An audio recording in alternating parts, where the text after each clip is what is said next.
Puset, Ika, Sia. This is Chief Waab, Chief of Caribbean Alubera, Chief of the Tamanakos, Arawakai, Kumanagotes, and the Chema tribes. Now, recently we have some events taking place on the island, and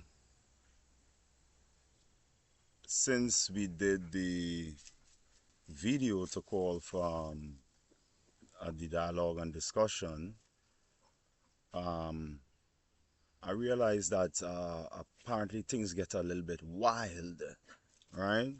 So we just want to provide people with a little bit of guideline to the do's and don'ts for if you're interested in what we have to offer, right? Um, One, do not antagonize the police, right? I don't know if you're not seeing that not making any sense. I don't know what is the case, but do not antagonize the police, right? In other words, don't trouble the police, right? You have no need to do any of that, right? It's not like they causing any human rights still or anything like that. It's not that serious.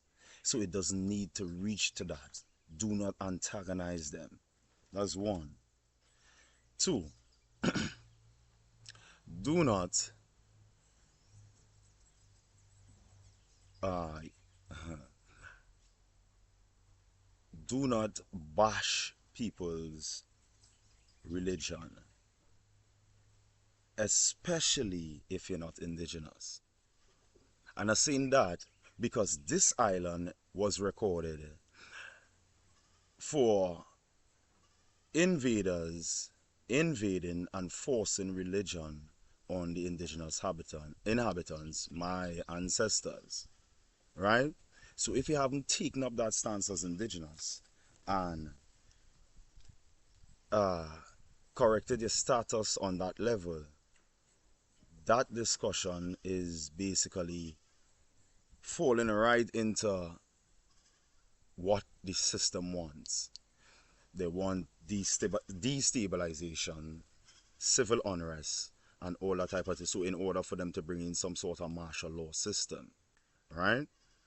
Observe the world around, observe what's happening here, and the case that is happening with the young lady do need all this either, because I saw forensic reports on it from England. She has that type of support, right? So she clearly doesn't need that type of support behind defending herself, right? So, and on top of that, look at the dynamics of the situation where she was allowed to leave the country and all that type of stuff. So don't rile yourself up about things like that, right? These could very well be psyops to get the people riled up so they could enforce a type of martial law on you all, right? So do not antagonize the police. Do not bash people on the religion, right? Because the religion is standing up from to bash other people's religion. The indigenous view all of them as wrong, right? So, and we didn't go out bashing people religion like that, right? We do point out the fact that it was forced upon us by bloodshed and all types of nefarious acts, which is recorded, which is true, and it's out there, right? That's why when I say things, it would be different to you saying things as a citizen, right? All right. If you do want to listen to what I say, look at the examples, right? Of what happening to brilliant fellas like Jason Silver. He might be a bit loud, but brilliant the same way. We had the brother who did the beautiful interview with the I think it's TV6 or one of these news reporters, and it was a real brilliant interview. Now then it's switch over into, I know everybody emotional about a lot of things, but there is already a way out of that, right? As I told you all before, we doing it 8 years now, right? So all this physical negative energy staying up around it is not necessary. and do not allow them to rile you up like that. You don't have to prove anything about anybody religion because the evidence is already there. It's out there. Most religions on the planet, in order to spread it, they pillage, plundered, rape, murdered, from innocent babies go right up to adults. It is recorded. So nobody, you don't need to stand up from nowhere and bash nothing, right?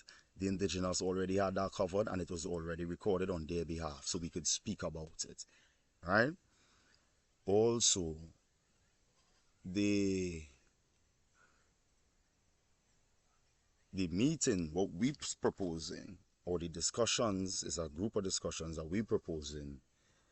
It would not be based on things like that about bashing anybody else.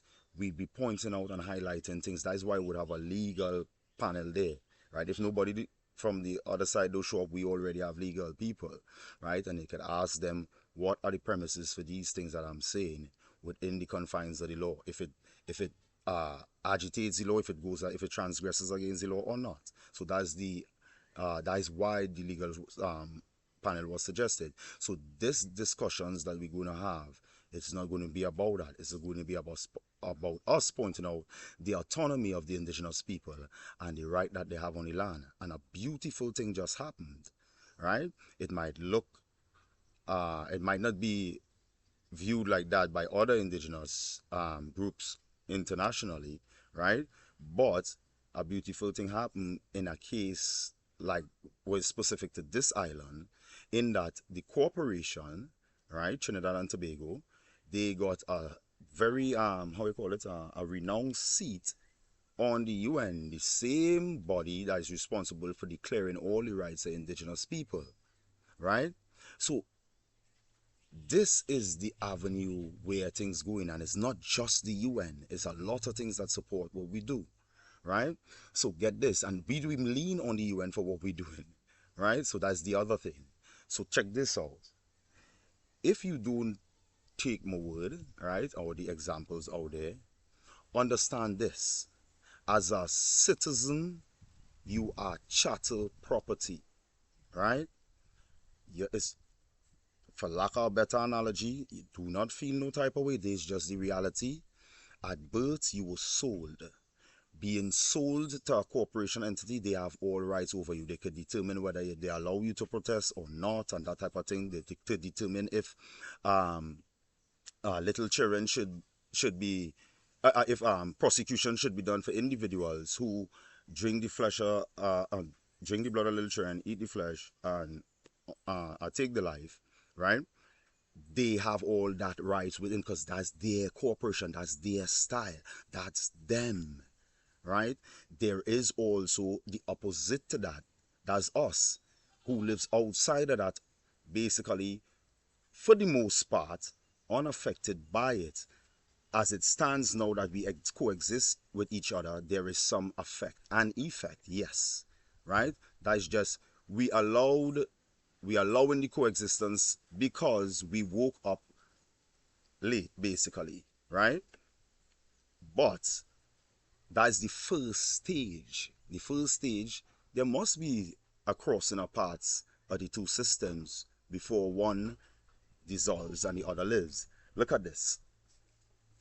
Every corporation on the planet derives its energy and stability off the majority people who look like me, right? That's how they balance, that's how they live. Everything is energy based. That is why when they come to you, they charge you, right? It's all about energy. So check this. People like us, the indigenous people, the copper tone, aboriginal, the woolly head indigenous, right? Those of us like this, if we remove our energy from that system, they will die a natural, peaceful death.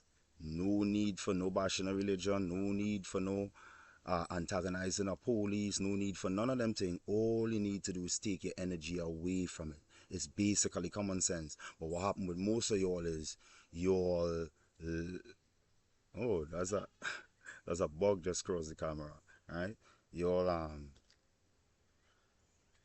love parts of the corporation that you don't want to give up, right? So you love part of, for using a popular word, you love part of Babylon, so you don't want to give up that. So this is why you're ending up, it's hard to walk away from that. But this is the result. You are chattel property, you were sold, you come like one of them goat that you're hearing just now. That goat that you hear just now can't come and argue with me that he wants to go by the neighbor and live. He because he thinks it's a better life and is less oppression there. He can't do that, right? And that's just how the system see you, right? So people, please take it down a notch.